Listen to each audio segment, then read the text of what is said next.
Hello সবাইকে। কিছুদিন আগে তোমাদেরকে এই পর্তুলিকার গাছগুলো দেখিয়েছিলাম না, আসলে এখানেই একটা গোলাপের ডাল ছিল, আর হঠাৎ সেদিন দেখি এই ডালটা থেকে একটা চারা বেরিয়েছে। সঙ্গে সঙ্গেই দেখি আবার এত পিঁপড়ের আক্রমণ ঘটেছে, কি আর বলি তোমাদের। তাই ভাবলাম এটাকে রিপোর্ট করি, তাই জন্য এখানে নিয়ে নিয়েছি একটা 8 ইঞ্চির পট, আর আমি ভালো করে দিয়ে দিয়েছি ড্রেনেজ সিস্টেম।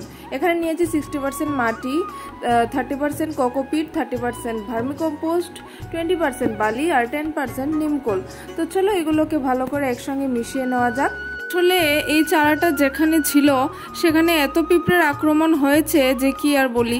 এই পিঁপড়েগুলো তাড়ানোর জন্য আমি কি না করেছি, কিন্তু এই পিঁপড়েগুলো কিছুতেই যায়নি। তাই এক প্রকার না পেরিয়ে আমাকে এই চারাটা রিপোর্ট করতে হচ্ছে। তো দেখো এখানে আমি মাটি দিয়ে ভালো করে পটটা ভর্তি করে দিয়েছি, আর আমি চারাটা লাগিয়ে নেব। তো এই চারাটাতে আসলে রুটস প্রায় হয়নি বলা যায়। তো দেখো এখানে একটা রুটসই আছে, তো এই রুটটা সহই আমি লাগিয়ে নেব গাছ চারাটা।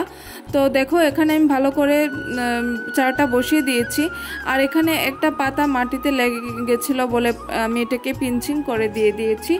আর আমি এটার উপরের দিকে একটু হলুদ লাগিয়ে দিয়েছি আর জল দিয়ে দিচ্ছি। তো চলো আজকের জন্য তোমাদেরকে টাটা।